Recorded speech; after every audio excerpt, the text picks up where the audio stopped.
Hai, jumpa lagi dengan saya, Afidi Lenggono. Kali ini kita akan membahas langkah-langkah menyusun teks prosedur. Dalam pembahasan kali ini kita akan membahas dalam 3 bagian. Bagian yang pertama, kita akan membahas gambaran umum tentang teks prosedur. Lalu yang kedua, langkah-langkahnya kita akan bahas secara teknis, langkah-langkahnya seperti apa. Dan yang ketiga, nanti kita akan lihat contoh-contoh teks prosedur. Ayo kita mulai saja. Yang pertama, kita pahami dulu gambaran umum teks prosedur untuk bekal kita agar kita nanti bisa sukses menulis teks prosedur dengan baik. Yang pertama yang harus kita pahami adalah isi teks prosedur. Kalau berbicara tentang isi berarti berbicara tentang tema, ya, tema-tema seperti apa, topik-topik seperti apa yang bisa kita tulis menjadi teks prosedur. Lalu yang kedua, struktur, meliputi tujuan, langkah-langkah, dan penegasan ulang. Ada 3 bagian ya, ini harus lengkap kalau kalian nanti menulis teks prosedur. Dan yang ketiga, aspek kebahasaan ya, kata-kata seperti apa yang paling dominan atau paling sering kita pakai di dalam teks prosedur. Ada kata kerja perintah atau imperatif, kata-kata persuasif, kata-kata teknis, dan konjungsi, khususnya konjungsi penambahan. Kita akan bahas lebih mendalam untuk tema, sedangkan yang struktur dan aspek kebahasaan kita bahas sekilas saja nanti. Tetapi kalau kalian membutuhkan pemahaman lebih mendalam lagi, sudah saya bahas di 2 video saya sebelumnya. Linknya ada di bagian deskripsi ya. Silahkan nanti kalau dibutuhkan kalian bisa simak lebih mendalam lagi. Kita mulai saja membahas tema teks prosedur. Tema teks prosedur bisa kita kelompokkan menjadi 3, yaitu tema 1 yang terkait dengan kebiasaan hidup yang biasa kita lakukan, ya, maka kata kuncinya adalah melakukan. Tema yang kedua, aktivitas-aktivitas tertentu, ya, agak gelepotan saya ulang ya, aktivitas-aktivitas tertentu, ya, misalnya membuat sesuatu, ya, memasang sesuatu, ya. Ada produk, ada hasil yang kita hasilkan kalau membahas tema 2, dan yang tema 3 adalah penggunaan alat, mengoperasikan alat atau menggunakan alat sesuatu. Itu secara umum. Kita akan bahas satu persatu secara lebih rinci agar kalian nanti bisa memahami tema-tema seperti apa yang bisa kalian tulis ya. Yang pertama, kebiasaan hidup, hal-hal yang biasa kita lakukan. Ini tentu tidak ada sesuatu atau produk yang kita hasilkan ya. Kita lihat saja tema yang pertama, kiat sukses belajar daring ya. Cara menurunkan berat badan, etika di media sosial, tips mengerjakan tugas tepat waktu. Ini nanti dibedakan dengan tema kedua ya. Karena bisa saja nanti di dalam ulangan harian atau ulangan akhir semester ada pertanyaan yang modelnya disajikan 1 paragraf atau 2 paragraf atau disajikan teks prosedur begitu, lalu pertanyaannya ini termasuk dalam tema apa ya. Pilihannya tentu kebiasaan hidup, aktivitas tertentu, atau penggunaan alat. Nah, kamu harus bisa menentukan. Nah, maka ini kalian harus membedakan antara tema 1, 2, 3 ini. Nah, ciri khasnya dari tema 1 ini tidak ada produk atau sesuatu yang dihasilkan. Kiat sukses belajar daring ini hasil akhirnya atau tujuan akhirnya adalah kalian bisa belajar dengan efektif ya. Tidak ada sesuatu yang dihasilkan yang berupa barang atau cara menurunkan berat badan ya, berarti berat badanmu menjadi menurun. Etika di media sosial ya, berarti kalian bisa bermedia sosial dengan sehat, dengan baik ya, tidak lalu kontraproduktif atau tidak terjerat kasus hukum ya, dengan menggunakan atau menerapkan etika yang baik di media sosial. Tip mengerjakan tugas tepat waktu, bukan cara mengerjakan tugas ya, bukan cara mengerjakan PR, tetapi bagaimana sih tipsnya mengerjakan tugas tepat waktu. Lalu hasil akhirnya apa? Ya, hasil akhirnya tugas-tugas yang diberikan oleh Bapak Ibu gurumu itu tepat waktu. Jadi tujuan akhirnya adalah tepat waktu. Caranya bagaimana? Nah, ini kebiasaan-kebiasaan hidup, tips-tips seperti ini termasuk dalam tema 1. Untuk lebih jelasnya kita langsung saja ke tema yang kedua, aktivitas tertentu ya, membuat sesuatu ya, misalnya nih cara memasak ya, apapun masakanmu, ini menjadi tema kedua. Karena apa? Ya karena ada produk, ada sesuatu yang dihasilkan. Cara membuat jinan tangan, membuat prakarya macam-macam ya, itu termasuk tema 2, aktivitas tertentu. Cara memasang, menanam, memelihara, menggambarkan ya, menggambar ya, mengedit, tutorial ya, itu semua adalah aktivitas tertentu termasuk dalam tema 2. Kenapa? Karena ada sesuatu yang dihasilkan ya, ada sesuatu yang dibuat ya, produk yang dibuat ya. Ini merupakan tema ya. Nanti judulnya bisa dibuat lebih menarik, bisa dikreasikan agar teman-temanmu tertarik untuk membaca atau menonton videomu. Jadi kita berbicara teks prosedur tidak selalu berupa teks tertulis ya, tetapi bisa juga berupa video. Jadi tugas-tugas yang diberikan oleh Bapak Ibu gurumu nanti bisa saja kamu buat dalam bentuk video. Kita lanjutkan ke tema ketiga, penggunaan alat ya, atau menggunakan sesuatu, misalnya cara menyeting kamera, bukan cara mengambil gambar potret ya, atau cara mengambil gambar landscape misalnya, bukan, tetapi cara menyeting. Jadi bagaimana kamera itu kita setting ya, sehingga nanti bisa beroperasi, bisa kita gunakan secara maksimal. Tidak ada hasil produk sesuatu yang kita hasilkan tujuan akhir dari tema 1 ini, tema 1 dari kelompok tema 3 ini ya. Tetapi hasilnya adalah kamera itu bisa kita gunakan secara maksimal. Kalau misalnya cara mengambil gambar landscape itu berarti tema 2 ya. Tapi kalau cara menyeting kamera tema 3, dibedakan dengan baik ya. Cara memaksimalkan kamera ponsel, bukan misalnya cara mengambil gambar bokeh dengan kamera ponsel. Nah, kalau yang seperti itu berarti tema kedua. Tapi kalau cara memaksimalkan kamera ponsel berarti itu tema 3. Artinya dalam hal ini ya nanti bagaimana kameramu itu, kamera yang ada di ponselmu itu bisa bekerja secara maksimal, bisa kita manfaatkan secara maksimal. Caranya gimana ya? Nah, maka ini adalah cara menggunakan ya, cara menggunakan tema 3. Cara menggunakan Canva untuk membuat apa misalnya. Nah, ini harus dibedakan, berarti ya cara menggunakan Canva-nya. Tapi kalau cara membuat PPT dengan Canva itu tema 2 ya. Cara menggunakan Canva maka bedanya adalah orientasinya, tujuannya di dalam cara menggunakan Canva itu berarti bagaimana kamu nanti jelaskan fitur-fiturnya ya. Di dalam Canva itu bagaimana cara menambahkan gambar, bagaimana cara menambahkan teks ya di dalam Canva, sehingga nanti kita bisa mengoperasikan ya, aplikasi Canva itu untuk tujuan bermacam-macam.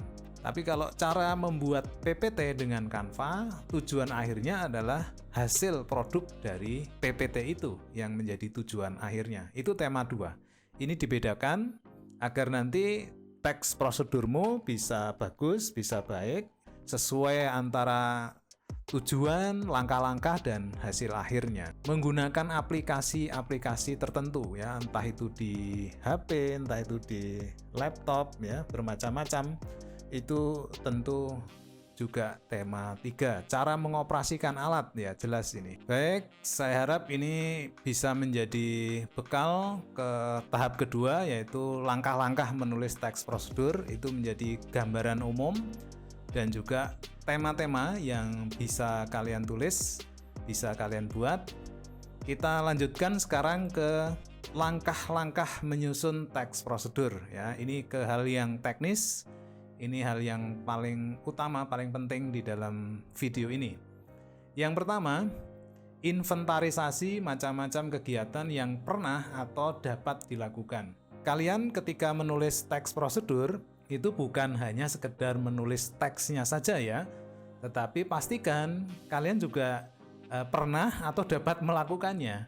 Bagaimana kamu menjelaskan ke teman-temanmu cara membuat atau cara melakukan aktivitas tertentu, tetapi kamu tidak pernah melakukan itu, ya tentu kurang baik atau kurang mendalam. Maka kalau kalian nanti dapat tugas dari Bapak Ibu gurumu, pastikan kegiatan-kegiatan yang pernah atau dapat dilakukan itu yang bisa nanti kita pakai atau kita buat menjadi teks prosedur, diinventaris, di data, ya, diinventaris itu di data, diingat-ingat, dicek kembali apa saja yang pernah atau dapat kalian lakukan. Kalau sudah diinventaris, lalu yang kedua, pastikan tentukan tema kegiatannya. Kamu pilih dari data-data tadi, dari apa saja yang pernah atau dapat kalian lakukan, kamu pilih salah satu yang betul-betul kamu kuasai, yang betul-betul pernah dan sering atau dapat kamu lakukan. Pilih salah satu,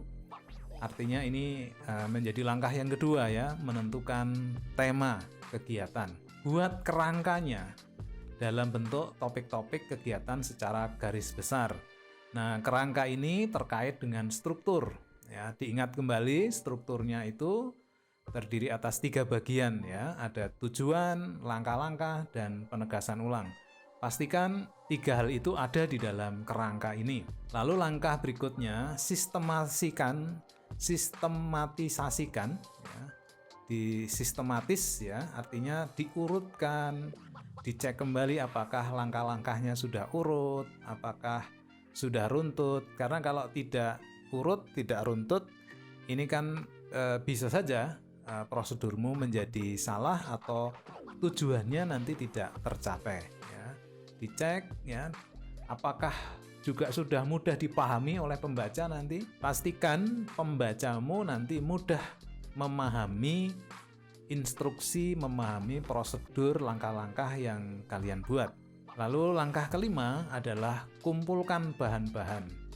Artinya dari kerangka dan sistematika yang sudah kita buat ini, kalian perdalam lagi bagian-bagian apa yang perlu kalian perdalam, hal-hal apa saja yang perlu kalian kumpulkan lagi, ya.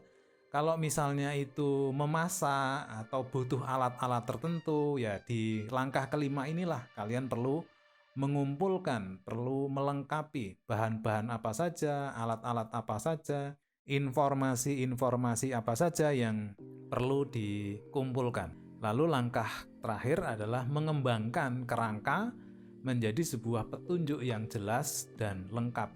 Nah, ketika kalian menyusun ini, mengembangkan ini, seperti yang tadi saya katakan, ya ini bisa saja kalian buat menjadi video atau menjadi teks tertulis.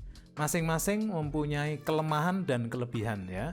Tidak selalu video itu lebih baik dari teks tertulis, atau sebaliknya teks tertulis selalu kurang baik dari video. Masing-masing punya kelemahan dan kelebihan. Kalian harus mencermati karakteristik dari video, ya. Video itu bisa lebih menarik, visual, ya, ada suaranya. Tetapi kelebihan dari teks tertulis bisa lebih detail, bisa lebih mudah dimanfaatkan karena bisa dicetak, bisa dibaca kapan saja, ya, tidak perlu membutuhkan alat pemutar alat, ya, itu lebih praktis digunakan, ya. Nah, maka cermati, sesuaikan temamu, ya, lebih cocok, lebih tepat dibuat dalam bentuk video atau dalam bentuk teks tertulis. Nah, sudah paham ya sekarang bagaimana langkah-langkah menulis teks prosedur. Sebelumnya juga sudah memahami, ya, gambaran umum teks prosedur itu seperti apa. Nah, sekarang kita lihat contoh teks prosedur, tetapi yang saya tampilkan ini dalam bentuk tertulis, ya. Nah, ada 2 pola, ada 2 jenis teks prosedur. Ini jenis yang pertama, ini dalam bentuk paragraf-paragraf seperti ini, ya, dalam bentuk paragraf-paragraf seperti ini. Ada judul, ya, ada penulis. Ini saya ambil dari kompas.com. Paragraf pertama ini tentu tujuan, ya. Di dalam tujuan ini isinya pengantar dan hasil akhir yang akan dicapai dalam teks prosedur ini, ya. Kita lihat, ya, nyamuk menjadi masalah yang seringkali muncul di rumah dan seterusnya. Lalu Meski demikian, terdapat sejumlah cara yang efektif untuk mengusir nyamuk di rumah. Nah, cara yang dilakukan, ya, nah ini berarti ada tujuan di sini, langkah-langkahnya. Tetapi yang tidak ada di dalam teks prosedur ini adalah di bagian akhir itu tidak ada penegasan ulang. Memang penegasan ulang itu bersifat opsional, tidak selalu harus ada. Kalau yang pasti harus ada adalah tujuan dan langkah-langkah. Lalu ada banyak kata-kata teknis yang kita temukan di sini ya. Ini ada lavender, ada basil, ada eucalyptus ya, dan lain-lain. Ini adalah kata-kata teknis. Lalu ada kata kerja perintah atau imperatif, beli penyaring serangga. Ini kata kerja perintah atau imperatif. Belilah imperatif ya, jaga imperatif ya, pastikan imperatif, gunakan juga imperatif. Banyak sekali kata-kata kerja perintah yang kita temukan. Kita lanjutkan ke contoh teks prosedur yang kedua. Ini modelnya berbeda ya. Judulnya cara mengukur kadar oksigen darah dengan oximeter ya. Ini cara menggunakan alat. Kalau yang pertama tadi, ayo kamu tentukan itu temanya apa ya, sekaligus belajar tentang tema. Kalau ini adalah temanya cara menggunakan alat. Ini alatnya, oximeternya seperti ini. Ini adalah tujuan dalam mengukur saturasi oksigen digunakan alat yang disebut oximeter atau oximeter nadi. Alat ini merupakan perangkat clip-on yang digunakan untuk mengukur saturasi oksigen ya.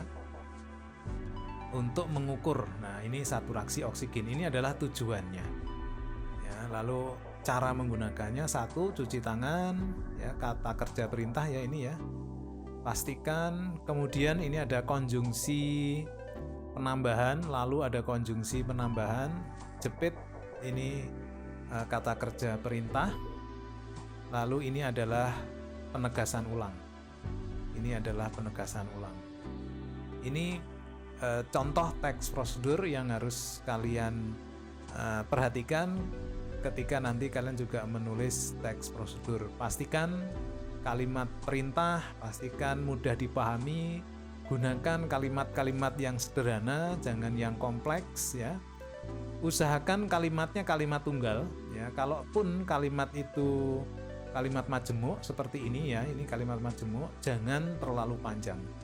Instruksi yang pendek itu jauh lebih mudah dipahami. Oke, demikian anak-anak untuk video kali ini menyusun teks prosedur. Semoga bermanfaat.